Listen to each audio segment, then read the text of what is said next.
soir. Et déjà, je suis ravie de pouvoir accueillir de nouveau le collectif Forcem, qui avait déjà l'habitude de travailler avec la mairie du Premier sur le précédent mandat. On est ravis de poursuivre la collaboration et je pense qu'on aura d'autres événements à organiser en commun. En tout cas, la thématique de ce soir est assez sensible, je ne le cache pas. Et en plus, elle a lieu quelques jours après l'abrogation, c'est comme ça qu'on peut dire, du Code noir. Il aura fallu 178 ans, mais le Code noir a été enfin abrogé. Et donc, ça fait une suite logique. Voilà. En tout cas, merci à vous. Il y aura peut-être encore du monde, je ne sais pas. En tout cas, je vous souhaite une bonne soirée. Moi, je vais pouvoir rester qu'un petit peu au début, et puis je devrais malheureusement vous laisser. Je pense que ça allait. C'est vous qui allez présenter. C'est pas voilà. Très bien. Merci. Je vous laisse aller. Merci. Merci.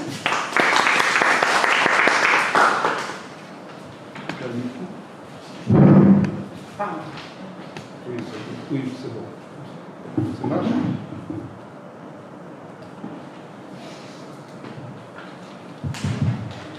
Ouais. Merci d'être venu malgré la canicule et les chaleurs.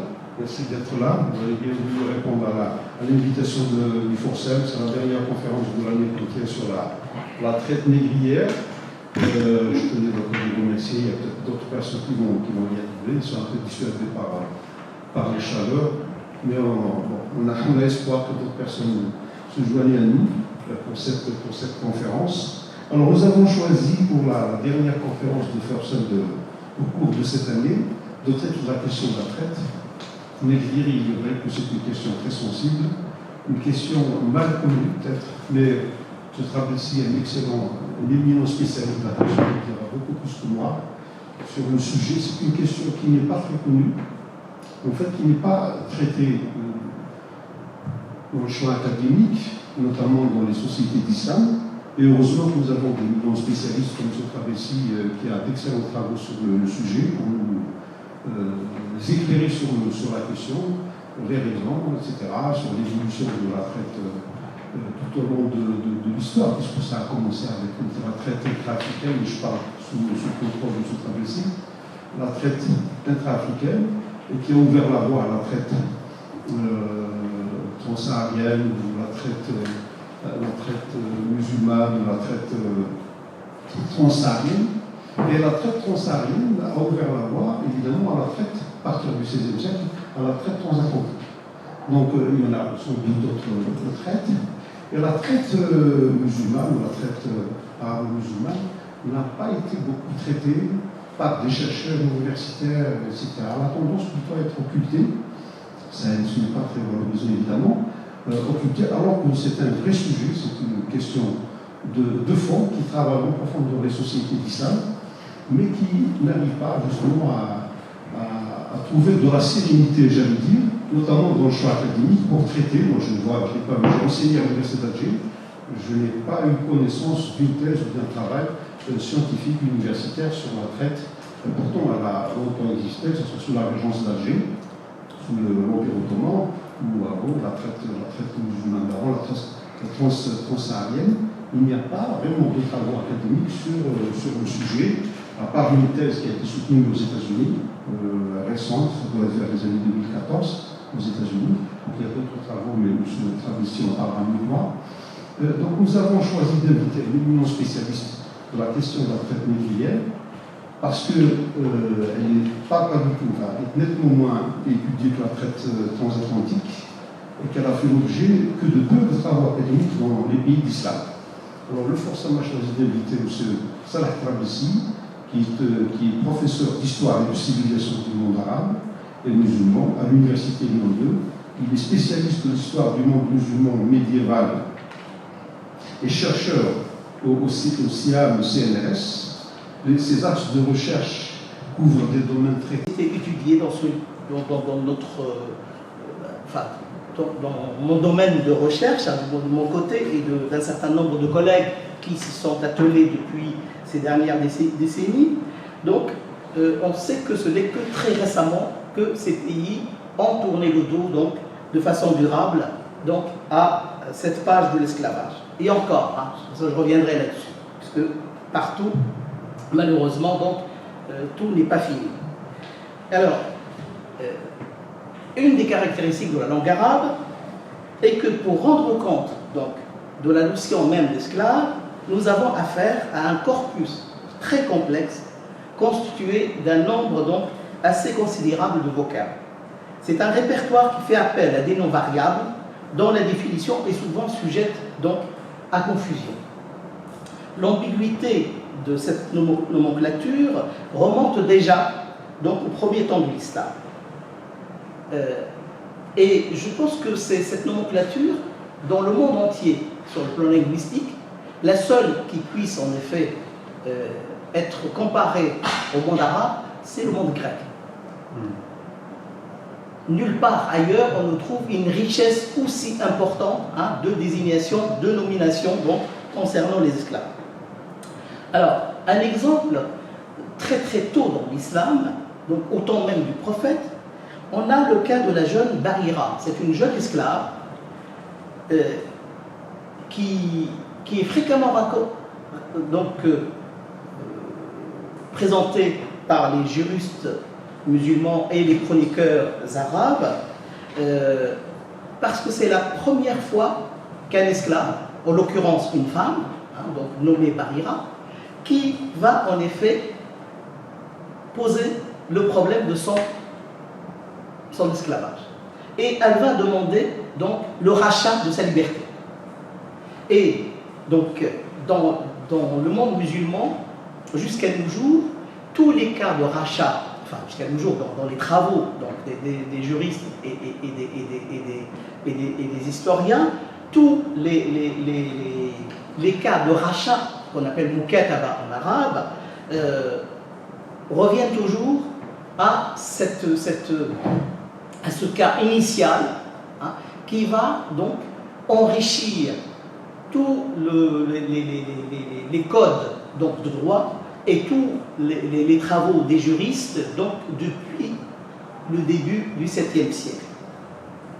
Alors le problème, c'est que Barira, qui n'avait pas les moyens de racheter véritablement sa liberté, puisqu'elle avait proposé donc, à ses propriétaires donc, de leur rembourser le prix de son achat. Donc elle s'est fut en effet déboutée par donc, ses propriétaires qui demandaient le double donc, du prix d'achat. Et donc ne pouvant rien faire, elle s'est donc rapprochée de la femme du prophète, Aïcha à l'époque, auprès de qui elle faisait de temps en temps quelques travaux donc, pour lesquels donc, elle était rémunérée et elle avait pu se faire un petit pécule qui lui avait permis en effet d'envisager donc, cette volonté de sortie de l'esclavage, et elle va lui demander en effet de l'aider et de lui emprunter de l'argent à terme pour qu'elle puisse justement se libérer. Et alors, il y a tout un tas donc, de débats juridiques donc, et casuistiques chez les juristes musulmans autour de cette question-là, puisque le drame dans les sociétés arabo-musulmanes, c'est que même lorsqu'on rachète sa liberté, on reste toujours asservi et on doit toujours des servitudes donc, pour la personne qui vous a accordé le rachat ou la personne qui vous a aidé à obtenir donc, votre liberté.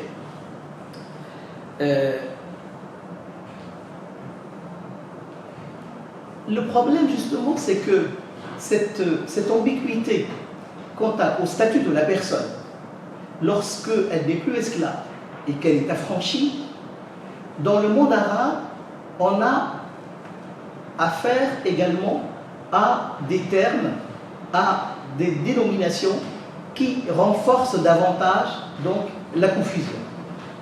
Et je prends toujours l'exemple de cette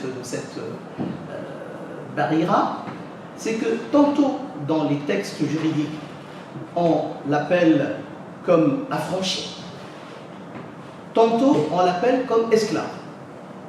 Donc, Jariya en arabe. Jariya, c'est le terme donc, arabe pour dire une esclave femme, alors que pour dire un homme esclave, on dit abd, donc dans les sociétés arabes. Donc cette incapacité à préciser exactement donc, le statut réel des personnes pose en effet problème.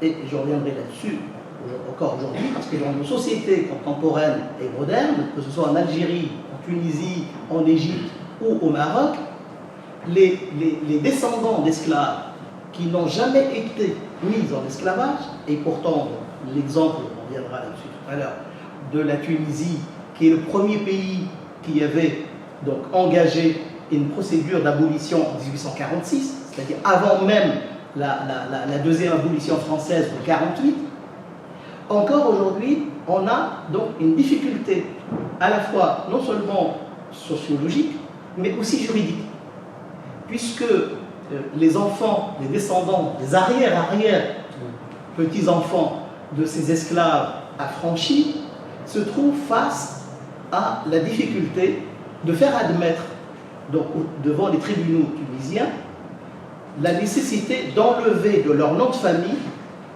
la qualification d'affranchi.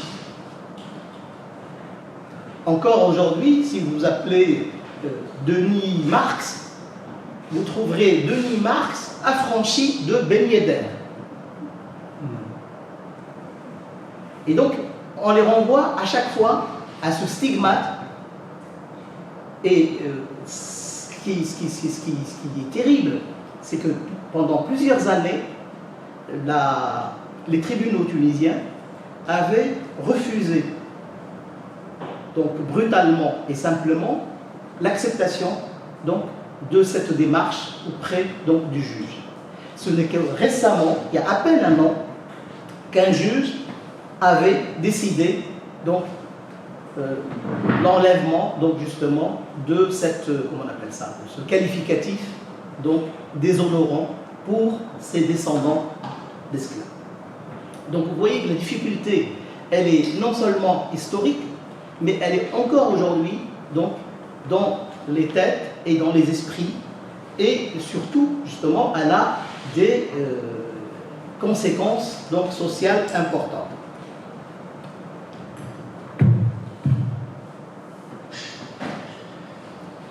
Alors en fait, pour venir au terme d'esclave, comment justement le définir et comment justement préciser donc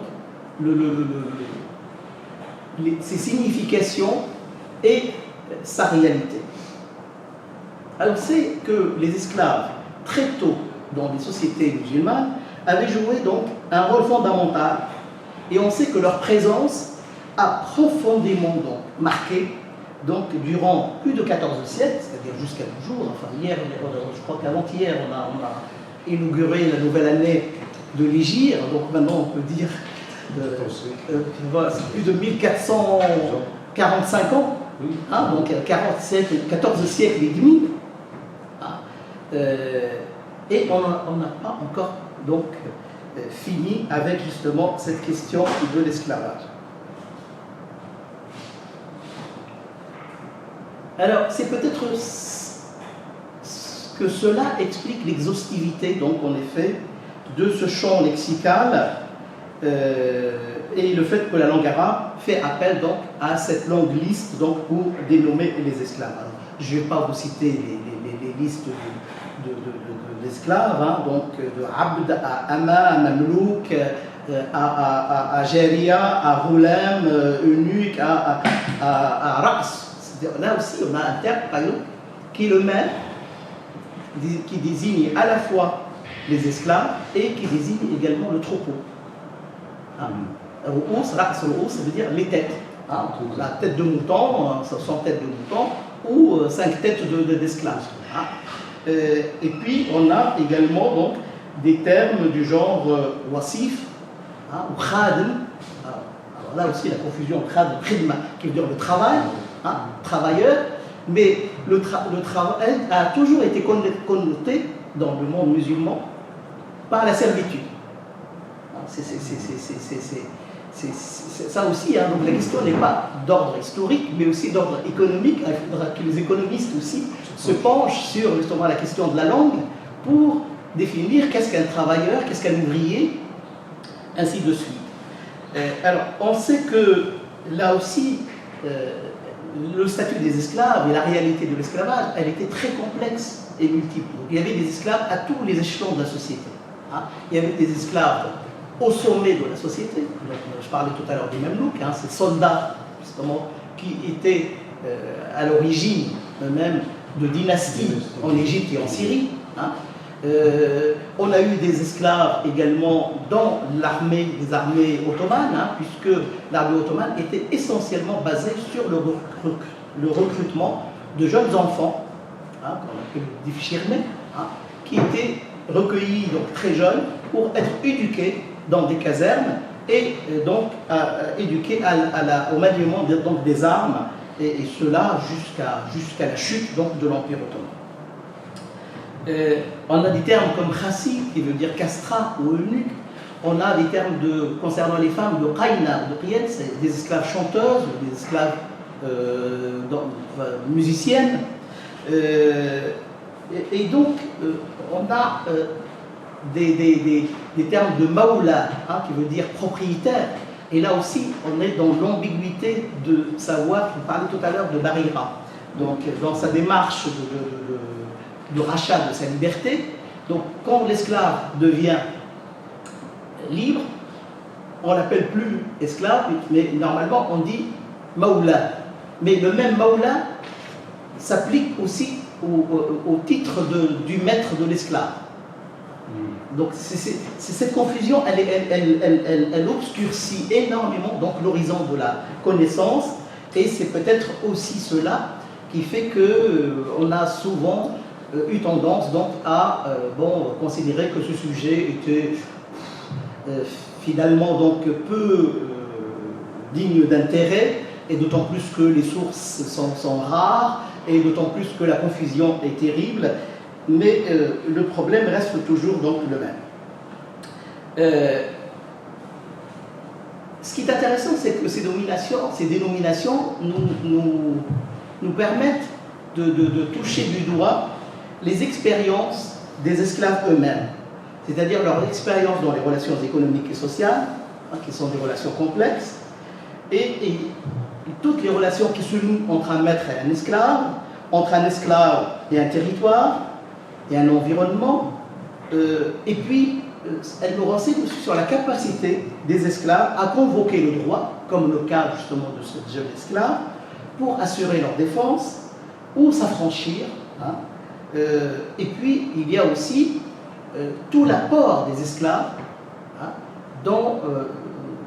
du point de vue culturel, du point de vue artistique. Hein, je parlais tout à l'heure de toutes ces esclaves musiciennes, ces esclaves donc chanteuses. On sait que certaines esclaves étaient capables, en effet, de réciter des milliers de registres donc, de poésie. Elles étaient capables de réciter des dizaines et des dizaines de hadiths. Elles étaient capables de tenir une conversation donc, sur le plan philosophique, sur le plan historique, sur le plan... Et ces esclaves étaient bien sûr souvent, donc en effet, affiliés à des grandes familles, et notamment donc des maisons de bourgeois et des maisons donc, de grande notabilité. Donc on voit que nombre d'esclaves ont ainsi intégré donc, ces sociétés, mais en intégrant ces sociétés, ils sont restés quand même porteurs d'une condition d'incertitude. Et on pouvait à tout moment les ramener, hein, comme c'est le cas que je citais tout à l'heure par rapport à la Tunisie, où on a encore en effet ce stigmate qui est même donc, signalé dans la carte d'identité de ces gens. Donc on peut les ramener à tout instant à leur statut, à leurs conditions, à leurs origines, à leur race. Un simple exemple. Jusqu'à un certain moment, donc, on savait que l'esclavage dans le monde musulman était un esclavage qui n'était pas phénotypique, contrairement à l'esclavage donc, dans les sociétés américaines ou l'esclavage transatlantique, qui n'avait donc compris que des esclaves africains. Dans les sociétés arabo-musulmanes, les esclaves venaient du partout. Ils étaient africains, ils étaient circassiens, ils étaient russes, ils étaient européens, des slaves, hein, donc les fameux slaves qu'on retrouvait dans l'Europe médiévale, ils étaient italiens, ils étaient turcs, ils étaient... voilà. Et le problème, c'est que à partir du 19e siècle, donc le terme d'esclavage et le terme de noir vont se confondre. Et aujourd'hui encore, dans le pays du Maghreb, en Égypte, en Syrie, lorsqu'on dit un noir, ça signifie abd, ça signifie esclave. Et pour dire esclave, on dit un noir. Donc, cette condition d'incertitude donc, était inscrite dans les sociétés, dans le fonctionnement des sociétés même, et dans les rapports humains. Elle est toujours inscrite dans les représentations. Donc. Et aujourd'hui, donc, elle pose encore et toujours la question donc, des devenirs de ces sociétés, hein, donc par rapport à leur passé et à leur histoire.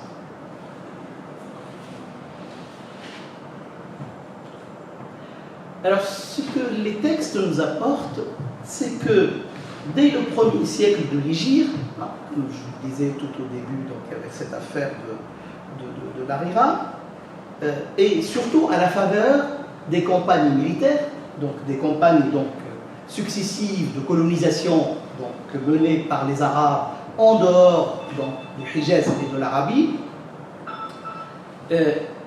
les terres conquises ont fait l'objet donc d'une distribution donc, au profit des conquérants et du trésor public. Et ces nouvelles terres, ces nouvelles richesses, il fallait trouver des bras pour y travailler. Et on sait que la première conquête lancée en direction du Maghreb par les Arabes, après avoir conquis et la Syrie et l'Irak et l'Égypte, elle date de 642, donc à peine au milieu donc, du 7e siècle. Et lorsque les Arabes venus d'Égypte se sont lancés sur la Cyrénaïque, c'est-à-dire la Libye actuelle, donc la victoire donc, remportée par les armées donc, de Amr ibn al-As, le gouvernement d'Égypte de l'époque, a été d'imposer aux Berbères donc, le paiement d'un tribut qui était évalué à un certain nombre de pièces d'or, en poids d'or, hein, et également, c'est la première fois où on va leur imposer de payer donc, ce tribut en tête d'esclaves, en leur disant, vous devez vendre vos enfants pour vous acquitter donc, de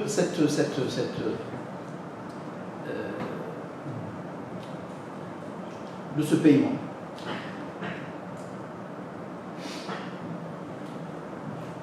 Et l'esclave faisait partie non seulement justement du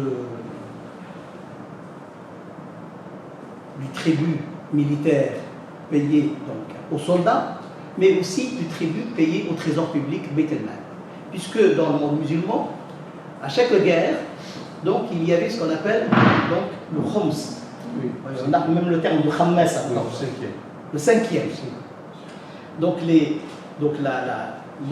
lorsque, à la suite d'une victoire, toutes les richesses donc, prises par, et les prisonniers pris par les combattants, donc 1/5 revient à l'État et le 4/5 est partagé entre donc, les soldats.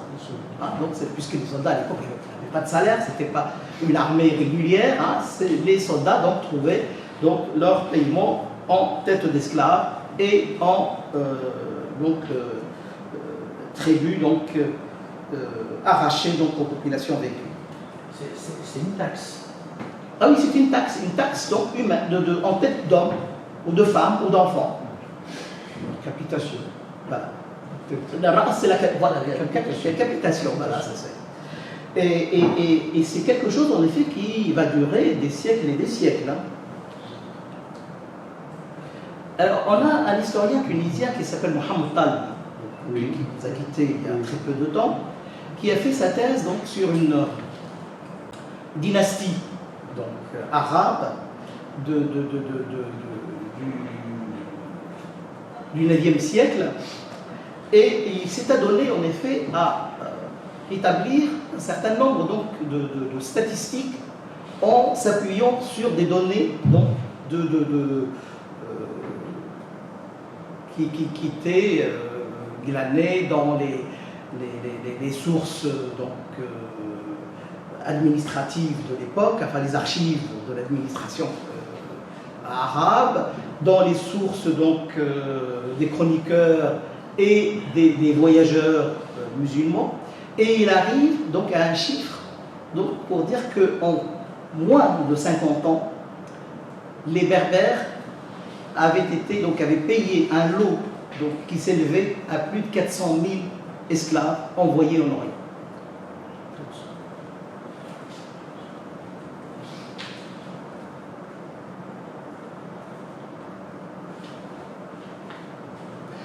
Alors, on sait que ces épisodes donc, historiques, et notamment donc, l'avènement ou l'émergence de grands empires musulmans à l'époque, vont justement favoriser cette prédation et cette tendance justement à imposer aux sociétés vaincues justement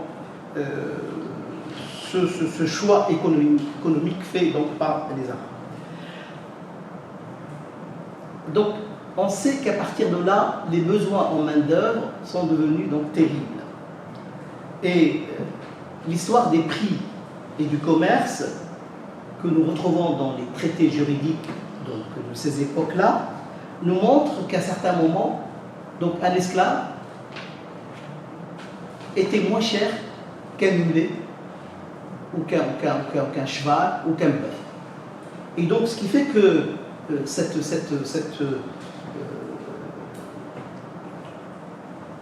accumulation donc, de violence à l'endroit justement de ces communautés vaincues, notamment les Berbères, et les Berbères donc, vont se trouver acculés à donc, honorer leurs dettes à l'égard des Arabes jusqu'au 8e calife Omar ibn Abdelaziz qui est mort en 720. Alors, le problème c'est qu'à partir de ce moment-là, ce sont les Berbères qui eux-mêmes, donc victimes donc, de la prédation des Arabes, qui vont devenir en effet la pointe donc, avancée, la lance donc, des Arabes pour aller chercher des esclaves plus loin, donc dans l'Afrique subsaharienne.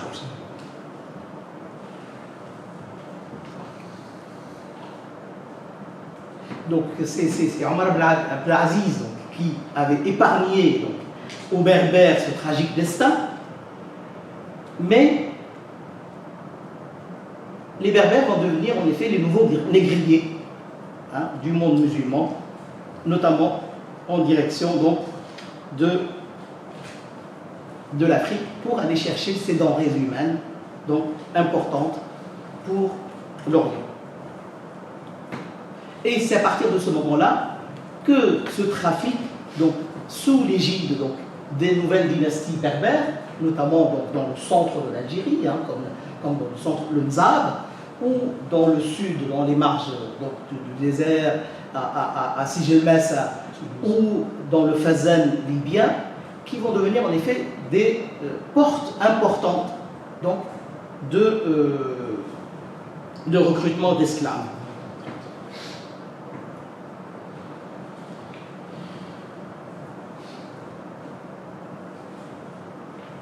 Et donc, on voit que l'émancipation même des Berbères va se traduire par un redoublement, en quelque sorte, donc, des puissances de rapine.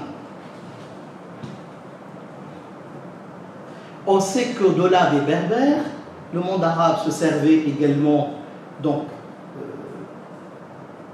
dans les populations indiennes, après la conquête de l'Inde et du Sindh, dans l'Asie centrale et notamment parmi les populations caucasiennes, et également en Europe, donc parmi les Slaves. Et là, donc, on va voir justement une sorte de connivence entre, d'un côté, les Berbères, les Arabes, les royaumes africains donc, du sud du Sahara, et également donc, les cités italiennes donc, et donc, les royaumes donc, du sud de l'Europe. Et c'est à partir de ce moment-là, on va voir en effet des marchands et des maquignons qui, pour certains, étaient des musulmans, pour d'autres, ils étaient juifs, pour d'autres, ils étaient italiens, pour d'autres, étaient donc de la péninsule ibérique, et qui vont en effet converger pour, donc, en effet,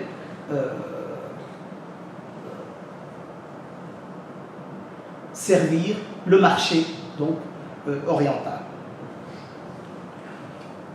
Donc on voit bien que les textes arabes font état de profonds changements donc, liés à la formation donc, de ces espaces impériaux arabes qui vont s'étendre donc, de l'Atlantique jusqu'à l'océan Indien. Et on voit que cette mutation va faire voler en éclats toutes les valeurs traditionnelles et les mœurs donc, patriarcales donc, de l'Arabie et du Maghreb. On voit donc se dessiner les grands traits d'une société nouvelle et on voit que la principale source d'énergie et de prestige des dynasties califales va être donc les esclaves qui vont faire donc très tôt l'objet d'une demande effrénée.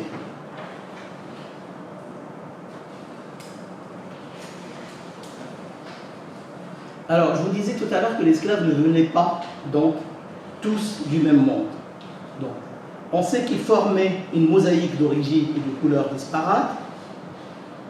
Et même si, comme le montre un certain chroniqueur donc, nommé Al-Jahar, ou un voyageur, donc Al-Masoudi du Xe siècle, qui pointe donc, le début d'un discours de racialisation, il faut dire que le recrutement des esclaves n'était pas fondé donc, sur une base de couleur. Et c'est peut-être là la principale caractéristique opposable donc, au modèle atlantique.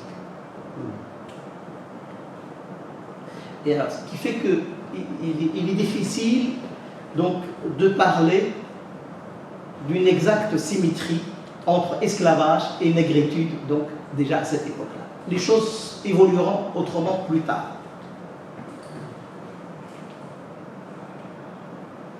Donc, à partir du 8e, du 9e siècle, hein, donc on a eu d'abord un grand empire donc, sous l'égide des Omeyyades, qui était la famille issue de la noblesse mécoise de l'époque pré-islamique de l'Arabie. Ces derniers, au bout d'un siècle, donc, ils vont être renversés par une autre famille, une autre dynastie, donc la famille des Banu al-Abbas, hein, donc de l'oncle du prophète. Et on sait que justement cette dynastie va durer jusqu'à la chute donc, de Bagdad, hein, sous bien sûr les coups des Mongols et des Turcs, en 1253.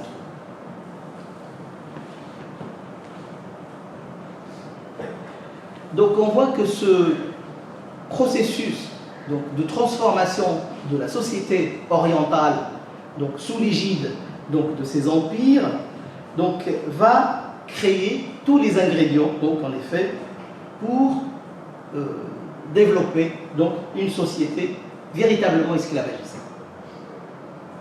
Alors, l'espace matriciel, si vous voulez, qui va jouer un rôle crucial dans la concentration et la massification des esclaves est celui du sud de l'Irak, et notamment dans la région de Basra. Puisque les Arabes, donc une fois l'empire sassanide, l'empire perse, donc vaincu, ils vont s'emparer donc de tous ces territoires riches donc, du sud de l'Irak, et ils vont donc se lancer dans la création de nouveaux domaines. Donc il va y avoir toute une politique de défrichement et surtout une politique de dessèchement des marais, parce que c'est une région marécageuse, hein, c'est la région qui est située donc, entre les deux, enfin ce qu'on appelle la Mésopotamie, entre les deux fleuves, hein, entre l'Euphrate et le Tigre. Shatt al-Arab, voilà, c'est la rencontre en effet de ces deux, c'est la confluence de ces deux fleuves donc, qui arrivaient là, et donc toute cette région était une région de marécage et donc impossible à cultiver. Et donc le rôle de les esclaves va être justement alors on a un terme en arabe qui dit des terres mawat, c'est des terres mortes, donc de revivifier, donc la revivification donc de ces terres en donc dégageant les couches de nitre, de sel hein, qui étaient là, et en déployant en effet des esclaves, hein, donc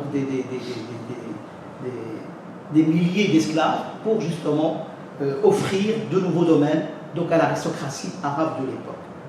Et c'est à partir de là que en 869 les textes nous font voir, donc souvent nous, quand on parle de révolte d'esclaves, la révolte qui nous vient à l'esprit, c'est la révolte de Spartacus, la plus étonnante et la plus donc, marquante dans l'histoire.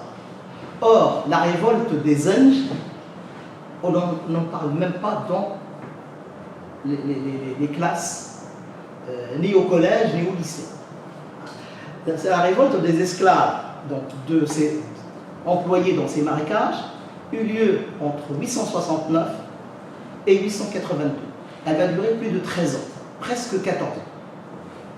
Et selon le plus grand historien arabe, Tabari, il nous dit que à cette époque-là, il y avait par chantier entre 500 et 15 000 esclaves employés donc, dans cette zone terrible hein, où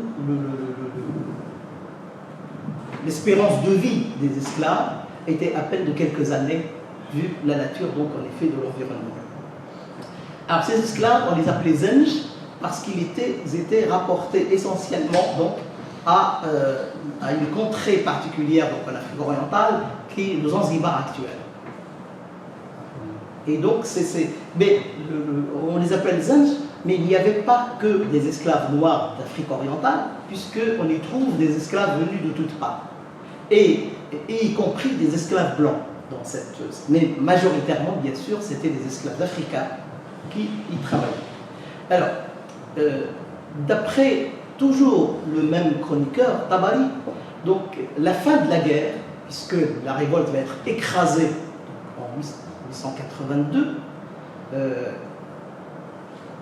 il y aurait eu, selon lui, entre 500 000 et 2 millions de morts.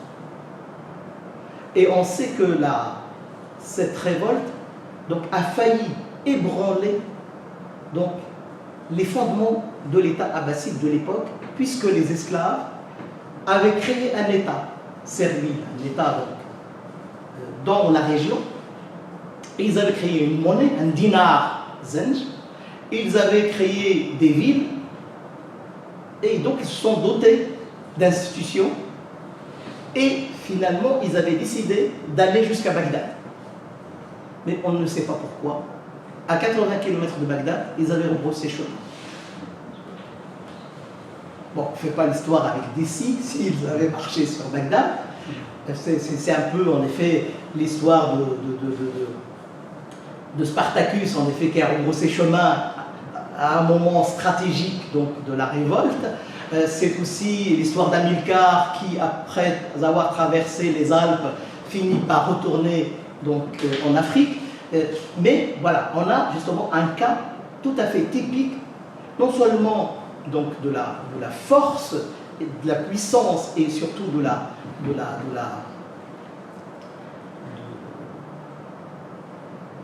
je trouve pas le terme, de l'extension de l'esclavage dans ces sociétés donc, arabes. Une fois la révolte écrasée, donc on va bien sûr revenir en arrière, racheter de nouveaux esclaves pour donc installer donc, ces esclaves sur ces nouvelles terres et surtout donc, initier de nouvelles cultures dans la canne à sucre. Donc, alors on parle de la canne à sucre justement dans le monde américain et dans le monde transatlantique, mais les premières expérimentations des plantations presque industrielles à l'époque avaient commencé là. Il y avait le coton, il y avait la canne à sucre, et pareillement, donc, on va justement étendre la culture du coton et la culture de la canne à sucre en Égypte et également au Maghreb. Donc, il n'y avait pas que ces grands domaines donc, de l'Irak. On a un autre historien, et notamment plus tardif, donc un historien égyptien qui s'appelle Al-Maqrizi, et qui évoque dans son histoire des sultans Mamelouks, il évoque donc le cas d'une vente à laquelle il aurait assisté et qui aurait eu lieu en 1275, et il dit que ce jour-là, on avait vendu 10 000 esclaves d'origine africaine. Donc ce n'est pas quelques unités, quelques têtes, comme on dit, d'esclaves. On sait également que lors de la révolte donc, dirigée contre le prince Aghlabi dont je parlais tout à l'heure en Tunisie, ce prince donc, qui s'appelait Ziyadatullah ibn al-Arl, donc cette révolte éclate en 824, donc à cette époque-là, les textes donc, des historiens tunisiens de l'époque nous disent qu'il y avait environ 1000 esclaves travaillant dans les oasis de Tozeur, donc on appelle Castille dans le sud de la Tunisie actuelle, qui prirent la fuite armés de pioches et de herses. Donc c'est des esclaves donc, qui travaillaient dans ces oasis. On sait également que dans une certaine cité du Golfe Persique, les grands Émirats, que le nombre d'esclaves dépassait parfois celui des hommes libres.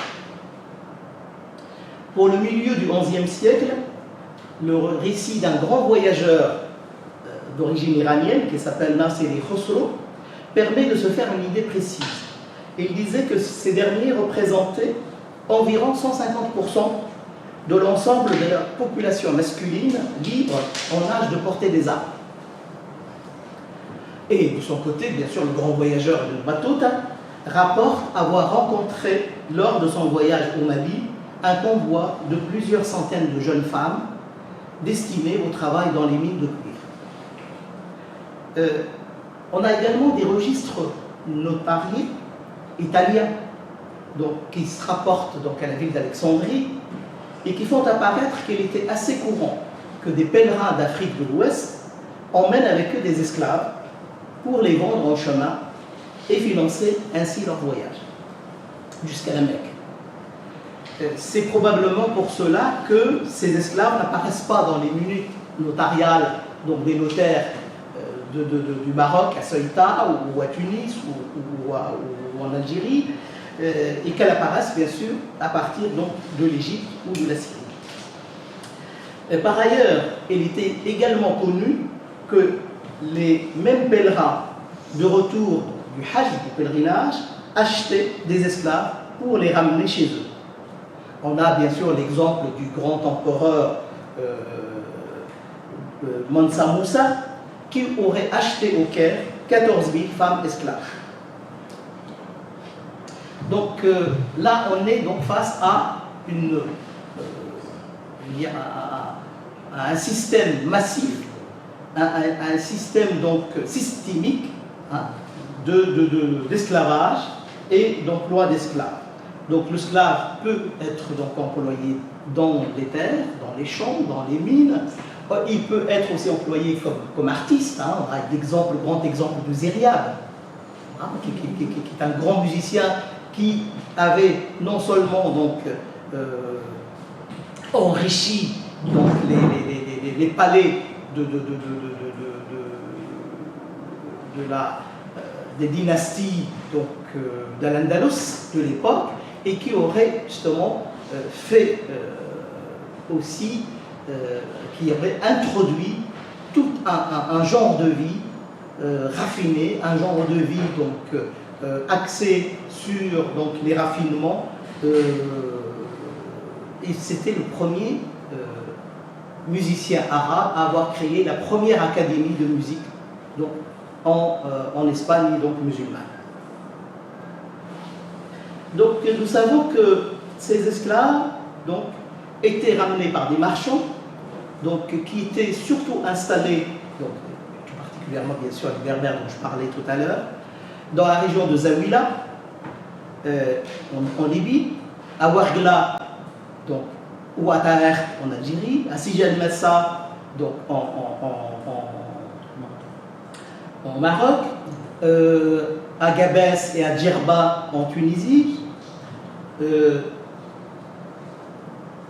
Et on sait que les relations donc, entre les États du Maghreb, les régences orientales et les royaumes donc,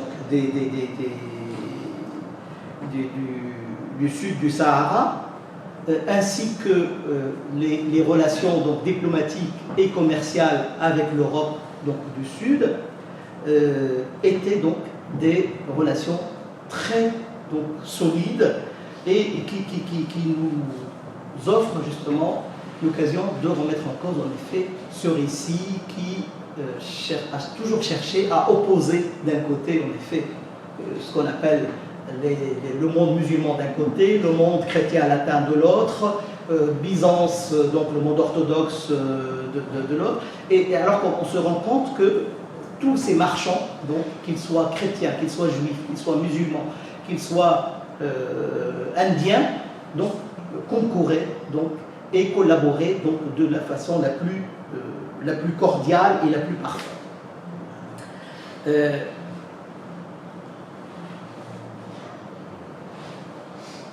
Alors, on a, au terme de sources d'informations, au-delà, si vous voulez, des textes eux-mêmes, on a aussi des archives, je parlais tout à l'heure des archives des notaires, des archives donc, notamment italiennes, vénitiennes et génoises, hein, donc en ce qui concerne les esclaves. On a les archives espagnoles et portugaises. On a alors on a très peu d'archives dans le monde arabe. Et c'est ça ce qui est terrible. C'est que très peu d'archives ont été donc préservées. Heureusement, donc on a les archives qu'on appelle les lettres des marchands juifs de la Guéniza.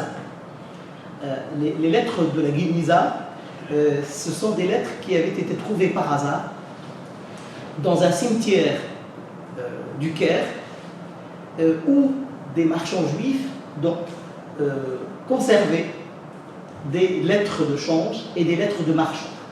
Ils les conservaient là parce que pour le monde juif, les lettres qui contenaient le nom de Dieu ne pouvaient pas être donc dilapidées, et donc il fallait les préserver.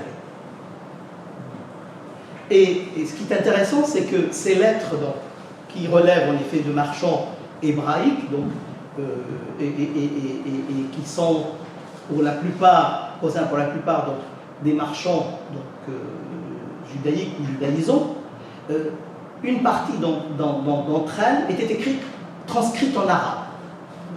Hein? Là, c'est une chance inouïe d'avoir trouvé, en effet, mis la main sur ce trésor d'archives qui, aujourd'hui, en effet, essentiellement, donc, se trouve essentiellement donc, dans les archives britanniques et qui nous apporte énormément d'informations sur ces aspects-là. Alors, pour avancer un peu plus rapidement, on peut dire que au-delà, si vous voulez, de ces documents relatifs donc, au Moyen-Âge et au temps moderne, on a heureusement, fort heureusement, en effet, les archives correspondant donc, au temps moderne, temps contemporain, notamment le 18e, le 19e et le début du 20e siècle. Et on sait que là aussi, on a des récits de voyageurs. Et parfois, ces voyageurs étaient eux-mêmes des marchands d'esclaves, puisqu'ils profitaient de leur voyage pour justement rentabiliser en quelque sorte le voyage, et ils racontaient donc en effet ce qui se tramait donc autour d'eux. Et ces documents nous parlent donc de transferts annuels entre le Sahara, les rivages de la Méditerranée et la façade atlantique, donc des transferts qui fluctuent donc selon les conjonctures, bien sûr, entre 10 000 et 20 000 esclaves par an. Il nous parle aussi du taux de mortalité qui était très élevé à l'époque, puisque on parle de plus de 30% de perte de vie d'esclaves sur un parcours de plus de 3000 km, qui mouraient donc de soif, d'épuisement des corps, et surtout des alliés de la traversée. On sait également que certains réseaux, donc, de certains ports de traite, notamment sahariens, avaient été déplacés donc, en raison, bien sûr, des aléas naturels.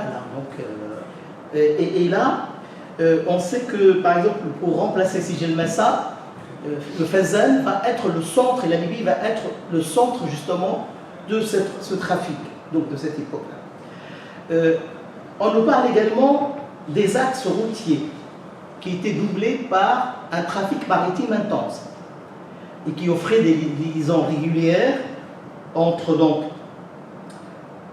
l'Égypte, la Libye, l'Arabie, l'Anatolie, la mer Égée, Malte, les Balkans, et on a un autre trafic du côté occidental qui partait depuis Tunis, Alger et le Maroc vers l'Europe, donc du Sud.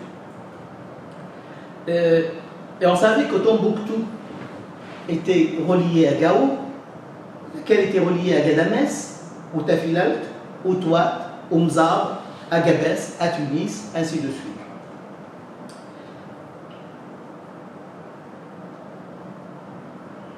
Alors, on sait que là aussi, les Portugais, bien sûr à partir du moment où ils vont devenir maîtres de Ceuta, d'Arguin en Mauritanie et justement de certains présides comme Mogador au Maroc, vont aussi donc faire venir et faire justement déverser sur le marché, donc non seulement de l'Europe du Sud, mais également le marché maghrébin, donc des quantités énormes d'esclaves.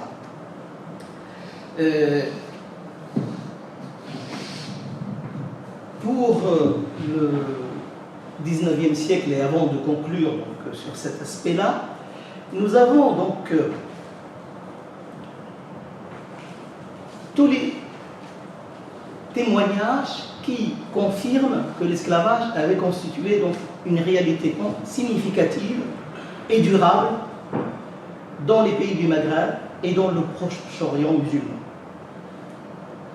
Et on pourrait même ajouter que c'en est toujours le cas dans certaines sociétés qui le vivent encore d'une manière évidente et quotidienne, à l'exemple de la Mauritanie actuelle, où l'esclavage, malgré donc, des promesses et des lois donc, de criminalisation de l'esclavage et d'abolition de l'esclavage, l'esclavage continue encore et toujours à donc, marquer des milliers et des milliers donc, de Noirs mauritaniens. Alors, on a un témoignage concret et très tardif qui remonte donc aux années, donc à la fin du 19e siècle. Pourtant, je vous disais tout au début que la France avait aboli en 1948, la Tunisie avait aboli en 1946, l'Algérie était française depuis 1830, le Maroc était justement sous, comment on appelle ça, sous protectorat français, et malgré cela, le trafic continuait donc à avoir lieu au vu et au su de tout le monde, et parfois par l'aval donc justement des autorités coloniales françaises. Et là, je voudrais juste vous citer quelques éléments venus d'un grand historien, plus grand historien marocain des dynasties marocaines, l'historien Nassiri, donc, qui est mort en 1897, et qui, dans son histoire générale donc, des dynasties marocaines, prend soin de glisser un court plaidoyer contre la traite négrière. Voici ce qu'il dit. Donc là, on est vers la fin du 19e siècle. Et il dit cette abomination abjecte qui est la mise en esclavage des Noirs est un fléau étendu à l'ensemble des pays du Maghreb. Tous les ans, ils sont conduits en grand nombre pour être vendus dans nos villes et nos campagnes à la manière des bêtes de somme. Plus révoltant encore est le fait que les gens ferment les yeux sur cette ignominie perpétrée au grand jour depuis des suites de générations. Alors, ce passage est très intéressant car l'auteur lui-même descend d'une grande famille maraboutique qui était connue donc pour s'apparenter avec la confrérie An-Nasiri. Donc on a deux grandes confréries donc afro-maghrébines, on va dire. Hein. Donc il y a la Nasiri, donc essentiellement donc, dans le sud du Maroc, et la confrérie, la Sunusiya. La Tijani, elle est moins impliquée. Donc voilà, je parle de celle qui était impliquée dans le commerce des esclaves. Et la Sunusiya qui a donné naissance donc, à la dynastie en Libye. Hein. La Senussi était donc, avant d'être démis et déposé par Kadhafi, hein, donc la Libye était une. Voilà. Donc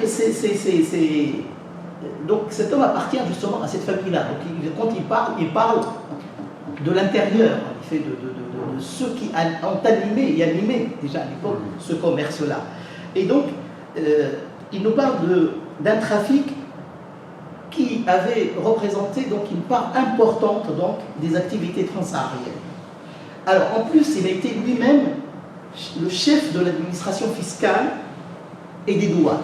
Donc, la douane savait ce qui passait, puisqu'on payait un impôt sur les esclaves. Puisque sur la vente donc, de 10 esclaves, la douane prend un esclave, ou le prix d'un esclave. Ah, c'était le cas partout dans le monde maghrébin. Et donc, on voit que lorsqu'il parle à partir donc, de documents officiels et des registres donc, de douane et judiciaires donc, de l'époque. Alors, un autre élément est intéressant aussi, puisqu'on est en train de venir à notre temps contemporain, on a les lettres de chancellerie. Donc, les rapports entre les lettres consulaires ou les lettres de chancellerie qui parlent aussi donc, des commanditaires en effet de ce marché et qui nous parlent également des profits réalisés donc, à cette époque-là, puisque, comme à un moment donné, donc, on nous parle d'un profit, enfin de quelques caravanes qui avaient procuré plus de 600% de profit donc, pour ceux qui avaient investi dans l'envoi de ces caravanes. Et c'est notamment donc, le cas en 1895, hein, en parlant donc, des axes caravaniers donc, reliant donc, le Maroc, l'Algérie, la Tunisie, la Libye et l'Afrique subsaharienne. Donc, ce que l'on sait aussi, c'est jusqu'à une date récente, les esclaves ont été les artisans de la transformation, notamment des paysages sahariens, et encore aujourd'hui.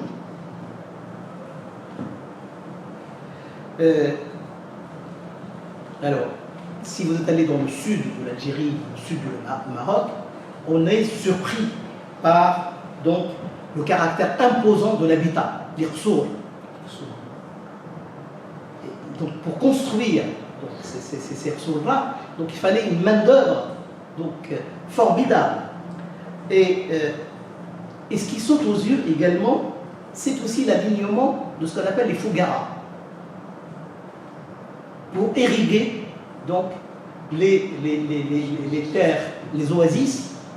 Donc là, on est en plein désert et on est face donc, à des ouvrages donc, qui, bien sûr, sont l'œuvre de ces esclaves ou de leurs descendants et qui avaient été justement à l'origine justement de la transformation de ce désert inhospitalier en oasis donc,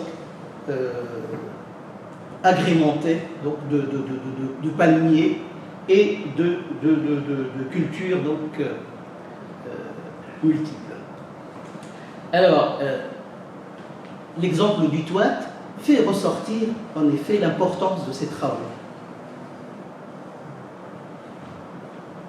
Et ce que l'on sait, c'est qu'encore aujourd'hui, au Touat, donc, les fondements des hiérarchies sociales sont aussi basés sur ce rapport à l'esclavage. Puisque vous avez une pyramide donc, sociale qui montre qu'en haut, on a les shorfa, hein, la noblesse donc, religieuse, la noblesse terrienne, parfois elles sont les mêmes, hein, et puis en dessous, vous avez ce qu'on appelle les haratines, qui sont les affranchis d'esclaves, et au plus bas, on retrouve les esclaves. Et donc, alors il y a un travail formidable qui a été fait par un chercheur algérien qui s'appelle Nadir Marouf, et qui avait publié en 1980 un très beau livre hein, sur justement la construction justement de ces fougaras. Il y a Abdelrahman Moussaoui aussi, qui est un collègue de Lyon 2, qui avait sorti un très beau livre en 2019, pardon, donc sur la question des fougaras. Et on sait que pour creuser un fougara, c'est-à-dire c'est un puits qui va très bas pour aller chercher la source d'eau et la faire remonter par un système de canalisation, donc pour justement arroser donc une partie importante du désert et faire donc émerger donc une oasis. Donc ce que l'on sait, c'est que pour creuser une fougara d'une longueur de 4 km et d'une profondeur de 12 mètres, il faudrait environ 48 000 journées de travail.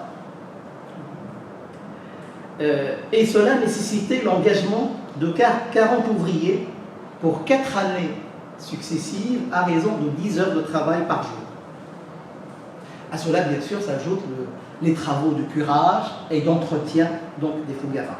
On sait que les Arabes, bien sûr, se sont ingéniés dans l'utilisation de la canalisation. Hein. Donc, là, je parlais tout à l'heure de cette guerre des esclaves dans le sud de l'Irak, où justement le sud de l'Irak était essentiellement, ces domaines étaient essentiellement irrigués par des canaux. Ce qu'on voit aujourd'hui au Yémen,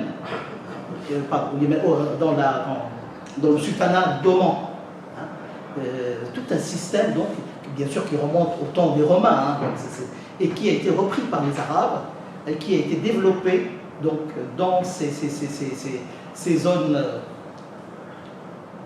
ces zones d'irrigation, et qui a été développé également au Maroc et en Espagne, et qui justement a duré jusqu'à aujourd'hui. Hein. Voilà. Donc on voit bien que l'exploitation d'une main-d'œuvre servile était la condition essentielle donc, pour justement arriver à ce niveau, donc, en effet, de richesse, ce niveau en effet d'essor économique et social. Et je vous disais tout à l'heure, donc, c'est que tout cela se faisait au su et au vu de tout le monde, malgré bien sûr les abolitions théoriques. Et pour conclure, donc, je dirais que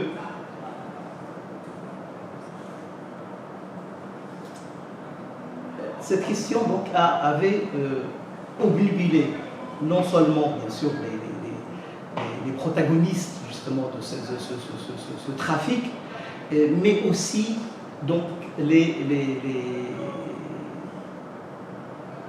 l'administration française et surtout donc un certain nombre donc de penseurs français. On a l'exemple, si vous voulez, en 1890 de Gabriel de Mortillier, qui est le fondateur de la revue qui s'appelait Revue. Donc, cette revue s'appelait Les matériaux pour l'histoire positive et philosophique de l'homme.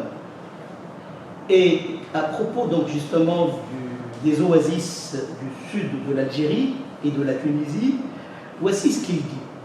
Et alors, concernant bien sûr les descendants d'esclaves et des esclaves à cette époque-là. Il dit: l'étude des nègres en Algérie et en Tunisie est d'autant plus intéressante que l'avenir de ces deux pays dépend en grande partie d'eux. Dans les régions des saisons très chaudes, eux seuls peuvent braver les ardeurs du soleil. Ils sont forts, doux, très gais, un peu enfants. Insouciants, et ils vivent volontiers au jour le jour. Mais on pourrait sinon les habituer à l'épargne, au moins les attacher au sol, en les mettant à même de posséder de petites propriétés. Ils sont un peu lents,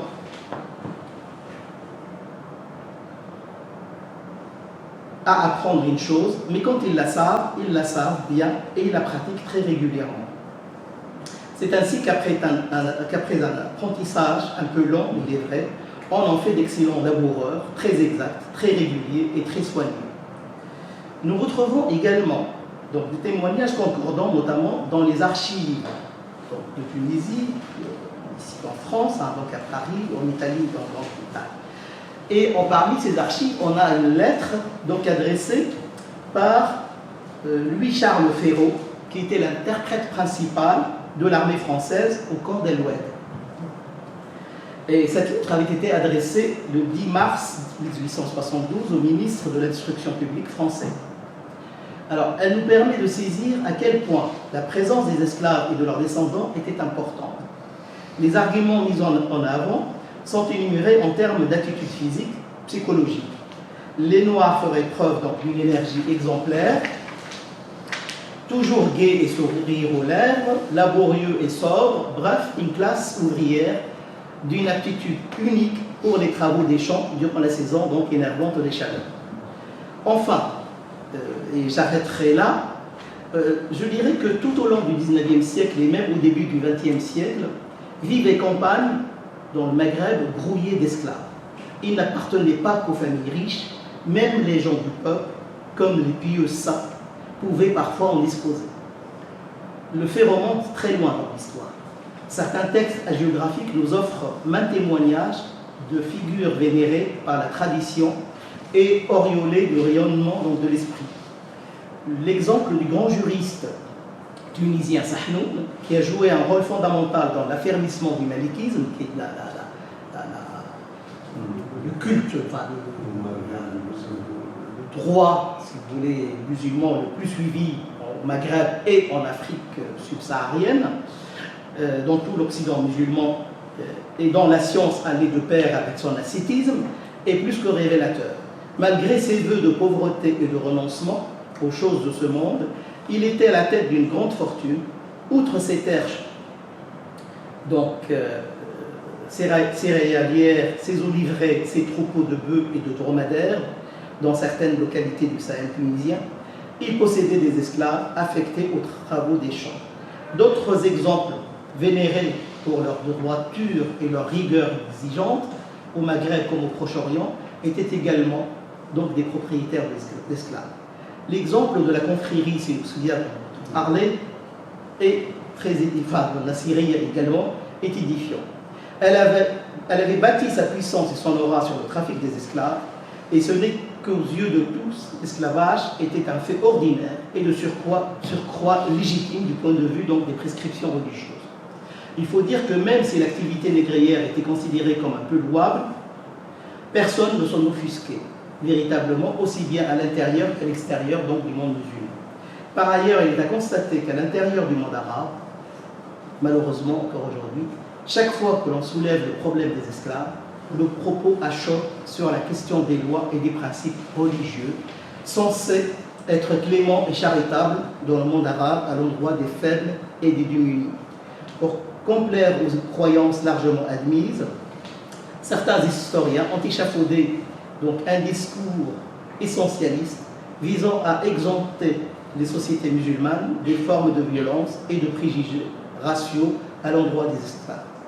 Et ce que l'on a fait, c'est qu'au concept d'esclavage, l'on a souvent préféré des catégories langagières vagues et ambiguës, comme domesticité, dépendance, voire servitude familiale, clémente et tolérable.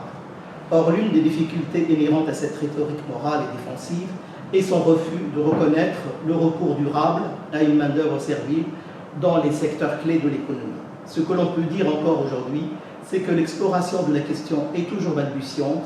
Elle se heurte encore à des résistances et à des jugements empiriques.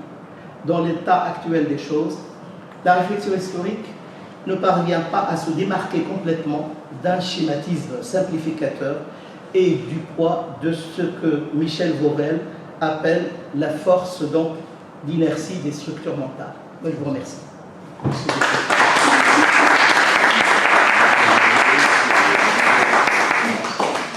Merci beaucoup. Je tenais absolument à remercier de nouveau Saad Trabelsi d'avoir accepté notre invitation et pour cet exposé très riche et très instructif sur la traite négrière, très peu connue dans le terre d'islam, très peu étudié. On n'a pas beaucoup de travaux dans ces sociétés consacrées. Heureusement qu'il y a maintenant des travaux d'historiens et spécialistes comme Saad Trabelsi. Et grâce à ces travaux, il nous apprend énormément de choses. On a appris beaucoup de choses. Personnellement, je ne savais pas du tout que les confréries religieuses au Maghreb ont pratiqué notamment la Nasseria et la Senussia en Libye, ont aussi recouru à la pratique de la traite négrière. C'est un sujet effectivement qui est resté tabou, mais on a tenu à le traiter, à essayer de comprendre les causes et l'évolution historique.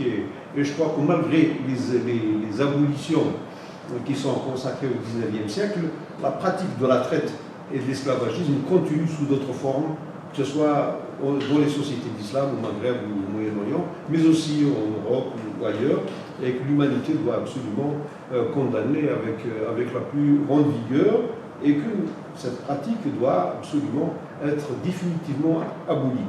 Il est vrai que le principal obstacle qui est opposé quand il s'agit de la traite en terre d'islam, c'est souvent la charia islamique ou les préceptes de l'islam qui l'autorisent, etc. Et que, bon, effectivement, il y a une espèce de... On a euphémisé cette pratique et on a même autorisé, il y a des consorts qui l'ont loué. Et je pense notamment à Ibn Khaldoun, qui est un grand historien du XIVe siècle, un précurseur de la sociologie, et qui l'a évidemment validé. Bon, pour lui, c'est tout à fait normal que dans ces sociétés, on recourt, mais je dis tout ça sous contrôle de Saad Trabelsi. Je crois que c'est un sujet effectivement qui suscite beaucoup d'intérêt, mais pas chez beaucoup de personnes malheureusement, mais il est temps que ces sociétés cessent de se regarder dans le miroir complaisant de la tradition d'islam. Ces sociétés, pour qu'elles évoluent et sortir du statut de victime dans lequel elles sont installées, il faut qu'elles s'observent, qu'elles se regardent en face. Elles ont pratiqué l'esclavagisme, elles ont pratiqué de la traite négrière, elles le continuent à le pratiquer, évidemment pas avec la même quantité, ampleur, etc. Mais il faut je pense qu'il y a effectivement un devoir d'intellectuel, du chercheur, de l'historien, à les aider, évidemment, à se saisir de ces questions. C'est le seul moyen de repenser cet héritage qui est resté impensé, qui n'a pas été traité. Il n'y a pas beaucoup de travaux au Maghreb ou au Moyen-Orient sur ces sujets. Évidemment, il n'y a pas beaucoup d'archives, mais il est temps que ces sociétés se regardent en face, sans complaisance, et d'accepter que cet héritage passe par les fils de la raison critique. S'il y a des questions, ça, je pourrai évidemment répondre aux questions que vous souhaitez lui poser. C'est plutôt un commentaire, mais pas dans la même texture, si je puis dire. Mais ce qu'on voit dans les pays du Golfe, le personnel de maison qui vient du Sri Lanka ou des Philippines, chez les riches familles émiraties ou Koweïti ou Qatari, à qui on enlève le passeport, qu'on fait travailler 7 jours sur 7 avec 1 heure de repos, est-ce que c'est pas un esclavage moderne? C'est une interrogation. Oui, vous avez tout à fait raison, hein, ce que vous dites. C'est-à-dire, souvent, on préfère parler d'esclavage au pluriel. Et il est vrai qu'il y avait des formes d'esclavage qui avaient existé, sans doute, avant nous, et qui avaient peut-être disparu, mais elles étaient remplacées par d'autres formes d'esclavage. Et je pense que ce qui est terrible, ce que vous dites, c'est que aujourd'hui, les Nations Unies recensent à peu près plus de 24 millions d'esclaves, de personnes soumises à un traitement donc indigne et un traitement donc les obligeant à une soumission. Hein, donc, dans le cas, alors, il n'y a pas que dans les pays du Golfe, dans les pays du Maghreb, l'emploi des petites fillettes dans les maisons bourgeoises et petites bourgeoises qui ne sont même pas payées. Hein, donc parce qu'on préfère leur donner, soi-disant, leur préparer une dot. Hein, on prend des filles de 12 ans, de 13 ans, qui travaillent jour et nuit et qui ne sont même pas rémunérés. Hein. Alors il y a des parents aussi qui, parce que justement pris à la gorge par la misère et la pauvreté, vont placer leurs femmes. Ils vont en quelque sorte leurs enfants. Vous avez également aujourd'hui tout le secteur de la prostitution. Hein. Donc, qu'on retrouve ici également en Europe. Hein. Donc, vous savez que le secteur, donc, ce qu'on appelle l'esclavage moderne, qui était principalement féminin en Europe, rien que pour la France, il rapporte plusieurs millions d'euros par an. Donc, ce qui fait que le problème, c'est que justement, c'est l'intérêt de parler à la jeunesse, d'initier donc dès le plus jeune âge, donc les scolaires, au lycée, au collège, donc, et de les ouvrir sur ces aspects-là, donc qui sont fondamentaux dans l'histoire de notre humanité, est aujourd'hui essentiel. Or, c'est récent en France, hein, donc ça date depuis la loi Taubira, hein, donc où on a introduit l'enseignement de l'esclavage dans certains parcours des cycles de l'enseignement, mais dans les pays arabes, il n'y a rien là-dessus. Rien. Je me rappelle, je suis allé au Caire, je suis allé à Alexandrie, à la grande librairie d'Alexandrie. Donc j'avais été introduit par Yuli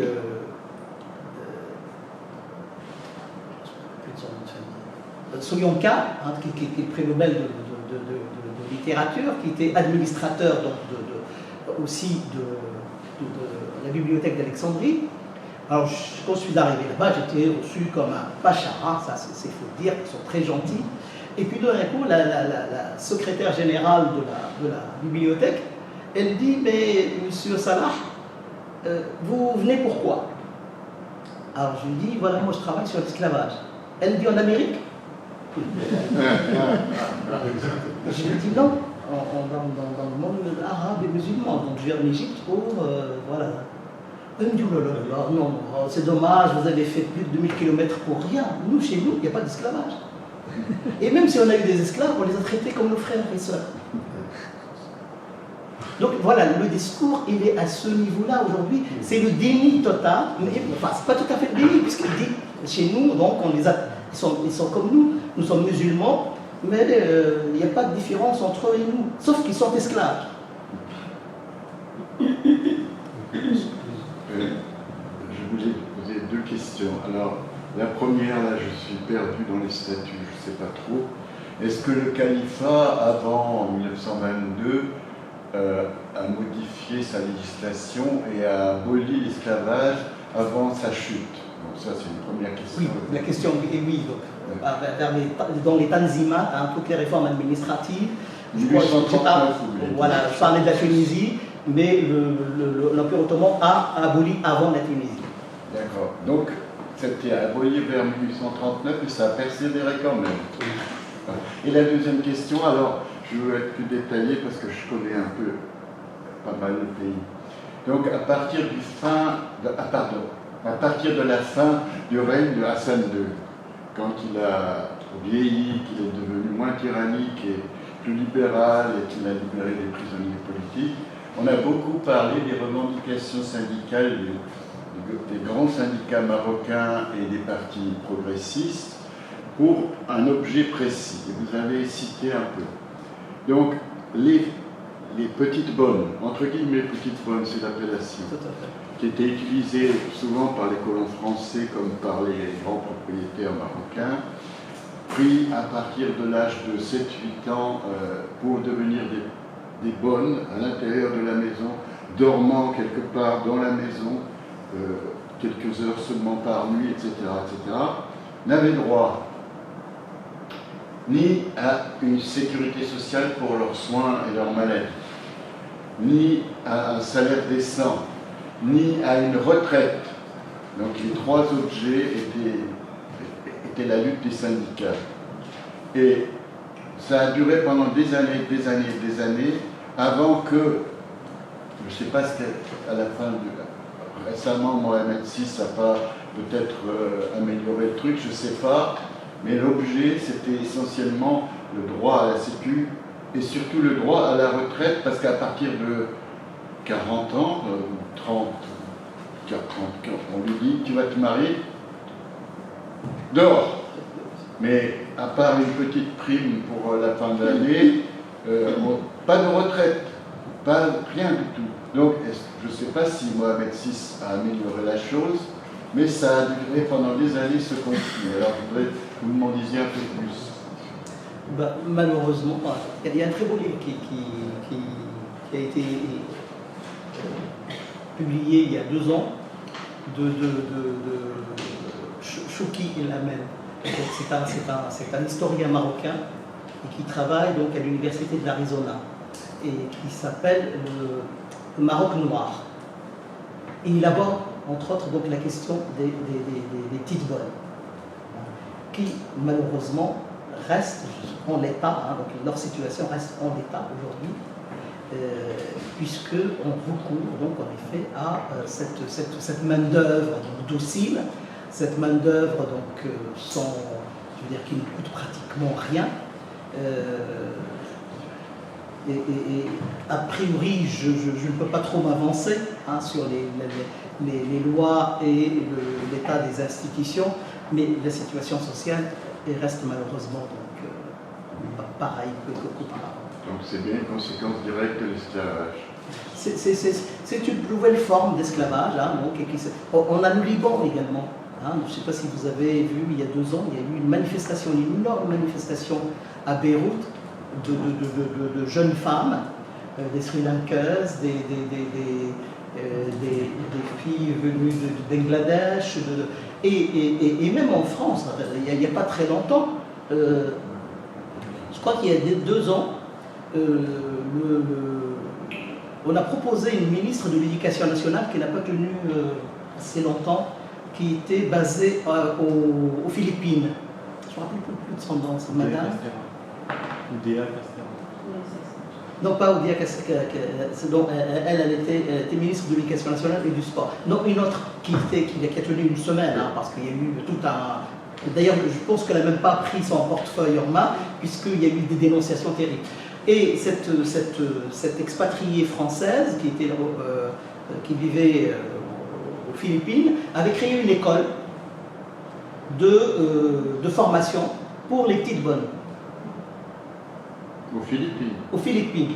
Et ces filles étaient recrutées au Liban et dans les pays du Golfe et ailleurs dans le monde à travers cette école aussi, l'école faisait l'intermédiaire pour fournir donc une main-d'œuvre formée et qui servait hein, donc, au Liban, dans les pays du Golfe. Et donc là, à Beyrouth, il y a eu il y a quelques années une grande manifestation donc, de jeunes femmes et puis il y a un documentaire sur Arte, je ne sais pas si certains l'ont vu, hein, de ces bonnes qui témoignaient donc, de leurs conditions, de leur situation de travail et de vie. Hein. On a eu en Jordanie, pareillement, la même situation. En Jordanie, il y a 10 ans, il y a eu un procès de tonitruant d'une jeune femme, je crois qu'elle était de Bangladesh, qui avait assassiné le père de son maître. Et cette jeune femme donc, travaillait dans cette maison et tous les soirs, elle était harcelée par le grand-père qui venait la violer. Et à la fin, donc, elle a fini par le tuer et elle avait été condamnée à mort. Donc il a fallu une mobilisation dans le monde entier autour d'elle pour que finalement donc, on avait commué donc, la peine de mort en peine voilà, de quelques dizaines d'années de prison. Voilà, donc il y a ces situations-là, et puis il y a la situation justement des descendants d'esclaves dans les pays arabes. Et puis il y a aussi, et je lui laisse la parole après, et il y a aussi la réalité de ce qui se passe aujourd'hui dans les pays du Maghreb par rapport aux migrants subsahariens.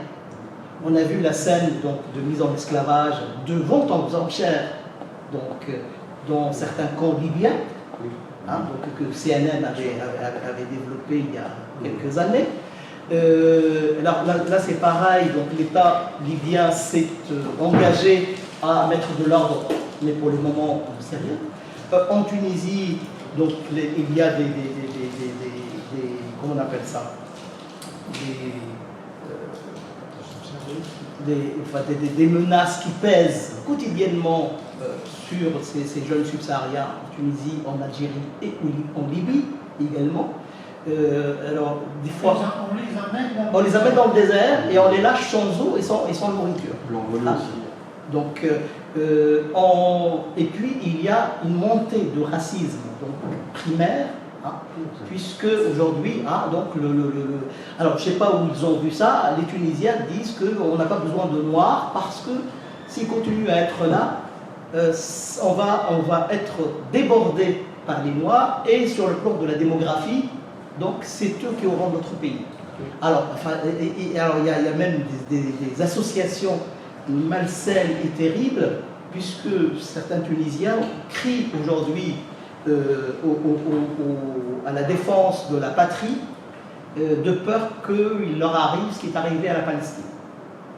Et qu'aujourd'hui, il y a un gros complot donc, mondial qui vise justement à faire au grand remplacement, hein, voilà, les idéologies de toute façon n'ont pas de frontières, hein, au grand remplacement aujourd'hui. Dimanche prochain, le 20 juin, il y a un appel à une manifestation de la part de la Ligue des droits de l'homme et des avocats. Pardon ? C'est samedi. C'est samedi, pardon. En plus, il y a un mariage samedi. Je dis dimanche, il faut que je me trompe. Samedi, donc le 20 juin. Mais il y a eu des scènes de lynchage, des scènes voilà, parce que pour eux, c'est encore, donc, on les traite d'esclaves, on les traite, voilà, le noir et l'esclave, c'est le même mot, c'est des choses terribles hein, qui existent aujourd'hui. Hein. Et ce qui est encore beaucoup plus terrible, c'est qu'on retrouve les mêmes routes qu'empruntent les migrants subsahariens qui croisent les routes par lesquelles, les axes par lesquels sont passés donc les esclaves eux-mêmes.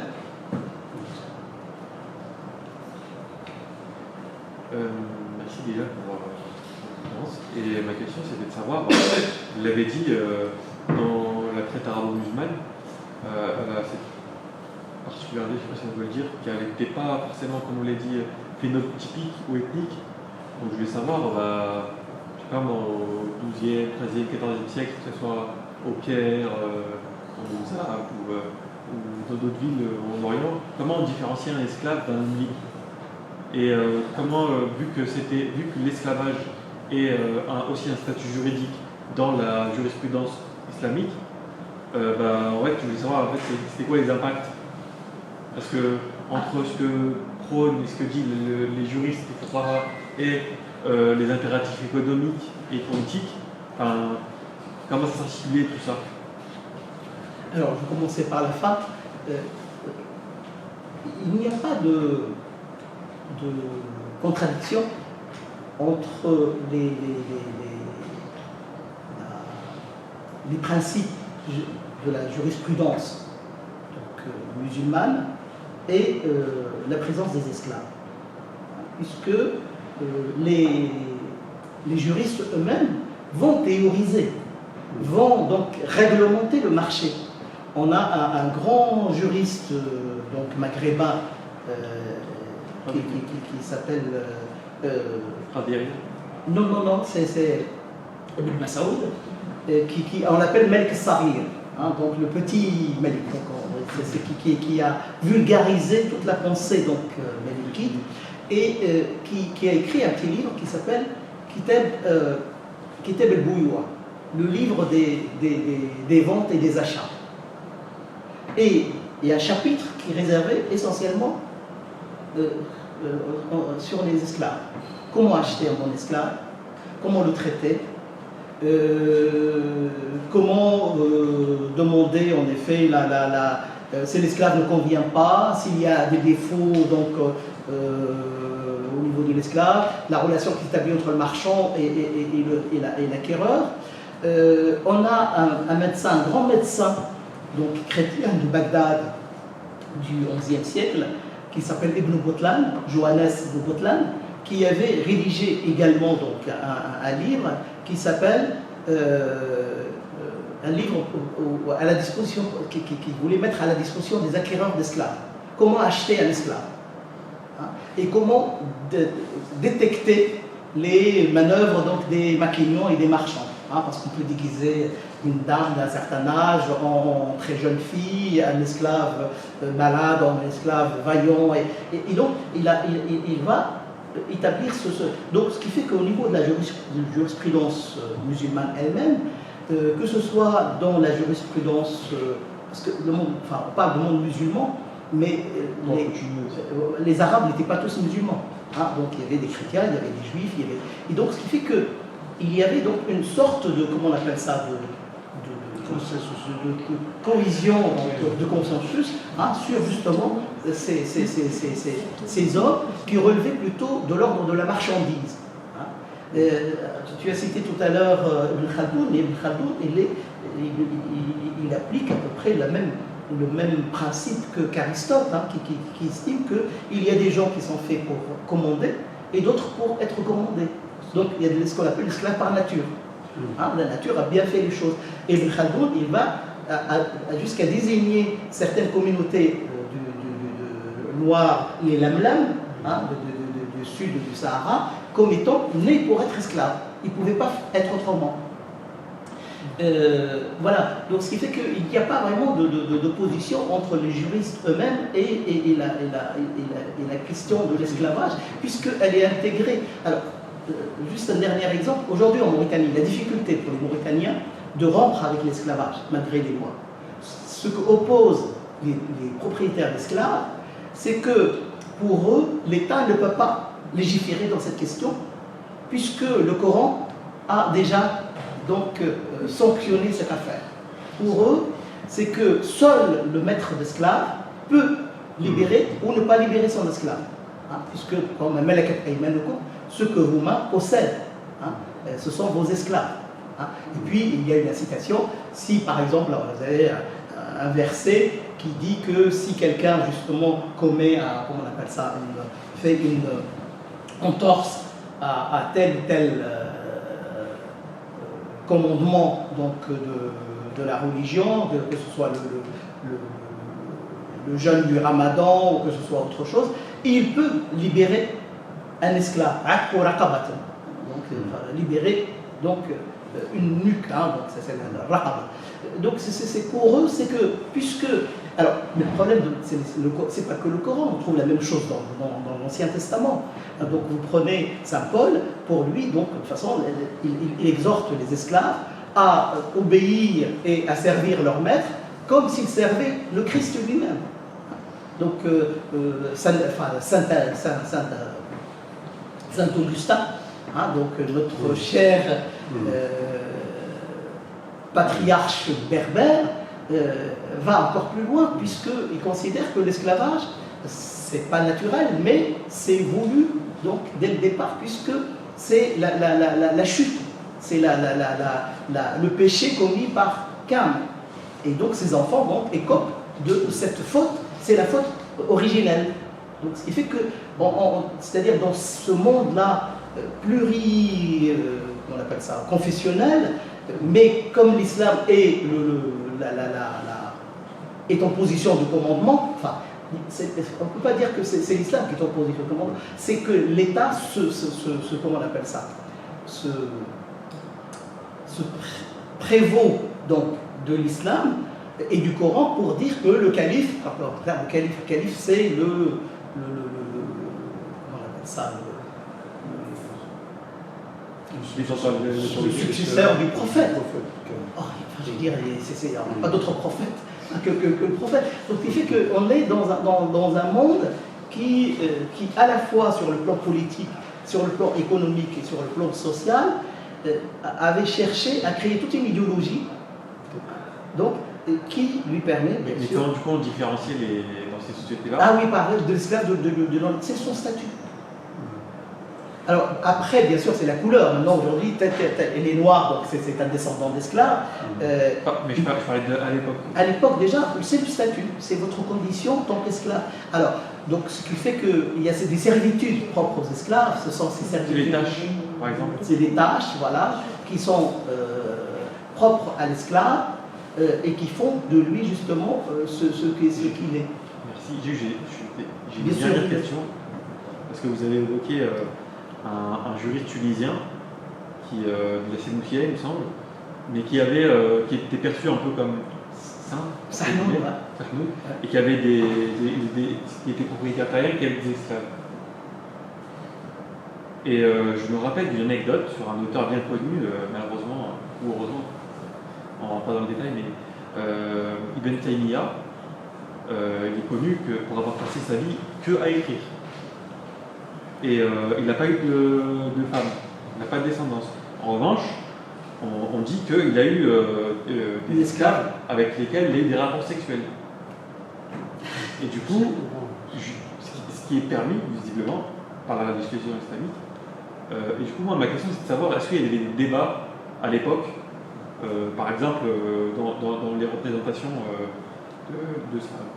Alors, il y a Bilkil-Yamin, ce qui fait que le maître a le droit d'avoir des relations sexuelles, donc c'est considéré comme tout à fait légitime. Parce que c'est une propriété. Sauf, voilà. Alors, le sauf, c'est que si l'esclave tombe enceinte et qu'elle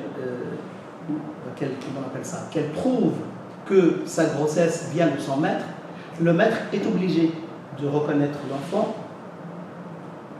Donc l'enfant est libre, mais sa mère, donc elle garde son statut d'esclave, mais elle ne pourra jamais être vendue et elle est libérée à la mort de son maître. Voilà. Et est-ce qu'elle hérite de... Pardon, il y a quelqu'un. Non, elle n'hérite pas. Allez-y. Oui.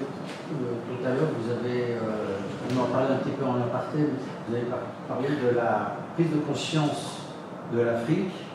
Je crois que c'est dans ces termes que vous l'avez dit, sur donc, cet esclavage interne, et puis de Madame Taubira, qui enfin avait fait une loi pour que l'esclavagisme soit enseigné à l'éducation nationale.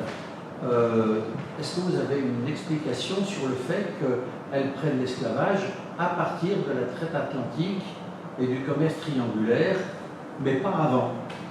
Oui, je pense que c'est une erreur fondamentale. Alors, est-ce que ce serait, c'est une hypothèse, je suis d'accord que c'est une erreur, mais est-ce que ce serait pour éviter des problèmes avec les élèves d'une culture venant d'Afrique, Maghreb ou Afrique?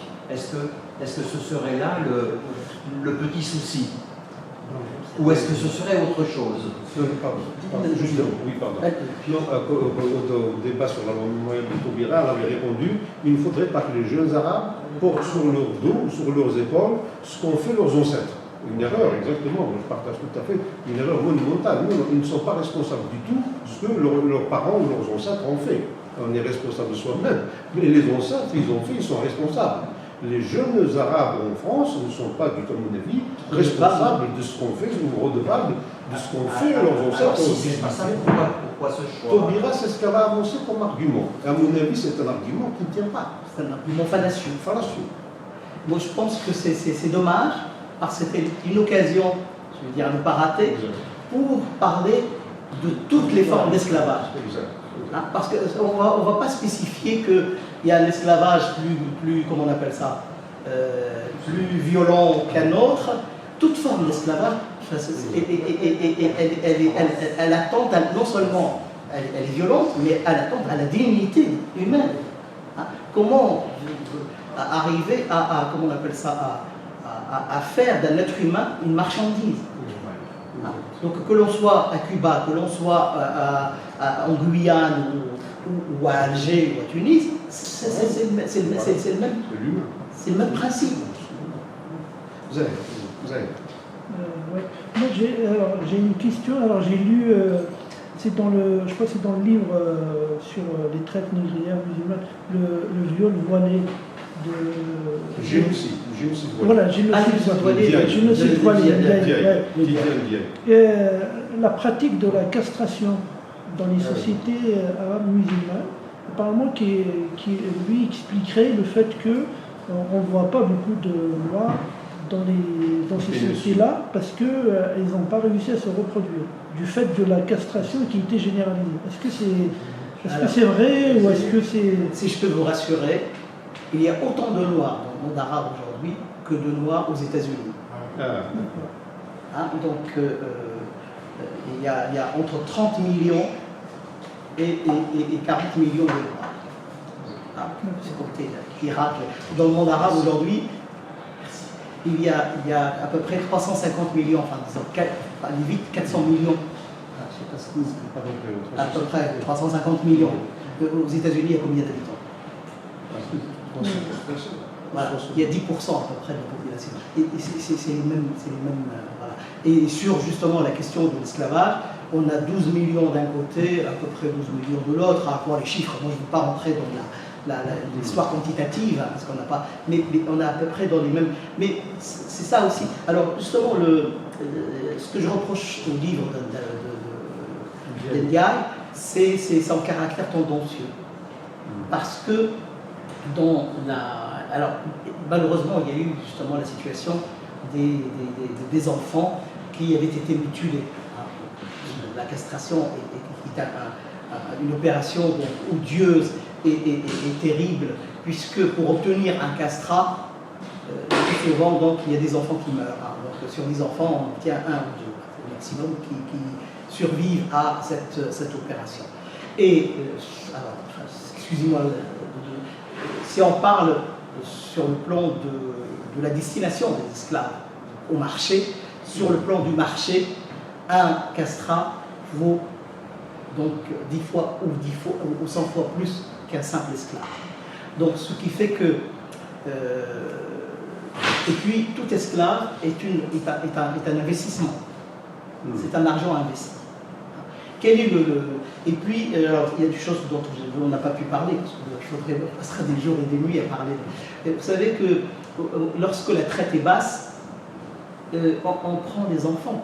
Donc on reproduit. Hein, donc on fait. Alors tout à l'heure on parlait des femmes qui sont violées par leur maître, mais aussi dans le but on fait d'avoir des enfants. Ces enfants, on les met sur le marché. Hein, vous avez des maîtres qui mettent leurs propres enfants, ou les oncles ou les frères à la mort du père. Donc ce qui fait que, alors moi je suis pas très, enfin je veux dire, je m'y connais très peu en économie rationnelle, mais toute rationalité fait que aucun maître d'esclaves ne va justement attenter donc à son capital. Donc, ce qui fait qu'il est très peu, donc c'est vraiment très marginal le nombre de castrats. Alors on a parlé du harem, là aussi c'est une sorte d'essentialisation des sociétés orientales, et qu'autour dans le monde musulman il n'y a eu que alors là aussi c'est une problématique donc, qui a obscurci l'analyse de l'esclavage, puisqu'on a estimé que dans le monde musulman il n'y a eu que des femmes esclaves destinées donc à être aimées et comment on appelle ça, adorés par leur maître, hein, puisqu'il s'agit d'esclavage sexuel, et des castrats hein, également qui répondaient à la demande donc, de castration et à la demande donc, de surveillance des haras. Ça c'est faux, il n'y a pas. Donc, et puis on n'a pas un génocide, les descendants d'esclaves sont là. Et la preuve en est, juste la dernière, vous savez, les assassins de Sadat, avant que Sadat soit assassiné, vous voyez, Sadat, il est très, comment on appelle ça, typiquement, il est très basané. Hein. D'abord, on a considéré que c'était terrible pour l'Égypte d'avoir un président noir, hein, qui serait par-dessus marché un descendant d'esclaves. Et lorsqu'il a été assassiné pour justement son discours à la Knesset, certains ont considéré que c'était bien fait parce que justement l'Égypte ne mérite pas d'avoir à sa tête donc un esclave noir. Paradoxalement, les descendants d'esclaves blancs, italiens, slaves, orientaux, circassiens, eux aujourd'hui, personne ne parle de descendants d'esclaves. Et la preuve en est, l'avant-dernier président tunisien, Haït Sebsi, est le descendant d'un esclave. Son père était un esclave donc, du palais du bey de Tunisie. Hein? Donc tous ces descendants d'esclaves blancs et de Mamelouks qui sont de peau claire et de yeux clairs, pour les Tunisiens, pour les Algériens, ne sont pas considérés comme des descendants d'esclaves. Donc ce qui fait qu'aujourd'hui on estime le regard ne porte que sur les Noirs, même les Noirs qui ne sont pas descendants d'esclaves sont considérés comme descendants d'esclaves. Force. Donc c'est biaisé. C'est biaisé, oui, tout à fait. Merci beaucoup. Et bien merci à vous, merci beaucoup.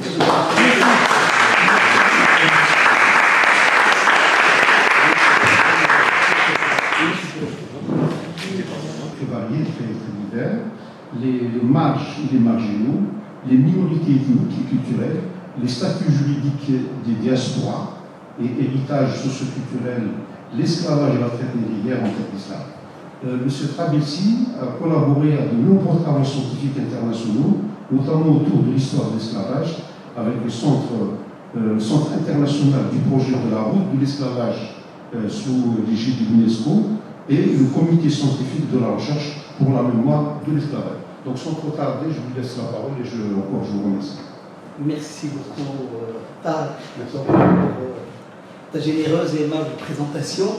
Donc, je remercie également l'ensemble des membres du Forsem pour cette invitation qui est l'occasion pour moi, pour nous, d'échanger autour des significations et des réalités des traites et de l'esclavage dans les pays du Maghreb et du Proche-Orient arabe, ce en rapport avec l'Afrique sahélienne et le sud de la Méditerranée.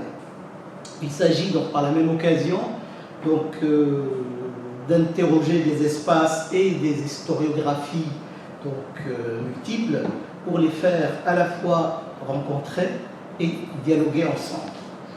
Alors, nous savons bien que comparé aux recherches sur la traite transatlantique et l'esclavage aux Amériques, ces terrains restent donc, comme tu viens de le dire, relativement peu explorés et valorisés. Donc, de fait, pendant des décennies, notre manière d'envisager la vie des esclaves, le fonctionnement donc, de l'institution servile et les rapports de domination, et in fine les abolitions de l'esclavage sur les rivages méditerranéens et sahélo-atlantiques, a été fortement donc conditionné et influencé par l'historiographie produite donc, sur la traite transatlantique et sur les sociétés donc, esclavagistes américaines. Et pourtant, donc, les sources documentaires arabes montrent parfaitement que les modalités d'acquisition des esclaves et plus généralement les modèles de fonctionnement donc, des sociétés esclavagistes ouest-africaines, méditerranéennes et orientales ne peuvent pas être comparés justement purement et simplement donc, aux dynamiques donc, de l'esclavage transatlantique et donc ni réduit donc, aux réalités des sociétés de plantation coloniale donc, dans le Nouveau Monde. Alors, ce n'est pas pour autant que les formes d'esclavage non coloniales que connurent les sociétés maghrébines et les sociétés proche-orientales doivent être minorées ou édulcorées, ce qui est le cas malheureusement. Car ramener à des rapports donc, traditionnels de simple donc, dépendance ou de simple domesticité. Alors, souvent, on a qualifié l'esclavage dans les sociétés arabo-musulmanes et dans les sociétés maghrébines et même dans les sociétés africaines occidentales d'esclavage donc de non productif, donc en opposition à l'esclavage bien sûr donc qu'on a connu à Cuba ou dans les États-Unis ou dans les Caraïbes en général. Bien au contraire, que serait l'Égypte, la Tunisie, l'Irak, la Syrie, l'Égypte, le Maroc ou l'Espagne et le Portugal, donc, puis les sociétés ottomanes dont tu parlais tout à l'heure, et sahéliennes, que serait leur économie sans les esclaves et le travail servile? Alors, cette question est fondamentale pour interpréter l'histoire de ces sociétés. Elle relève à la fois de la philosophie, de l'anthropologie, du droit, autant que de l'histoire. Elle nous amène également donc à questionner l'absence des esclaves, et surtout les esclaves noirs, et leurs descendants, dans les récits nationaux et dans la construction donc, des pays du Maghreb et des pays arabes.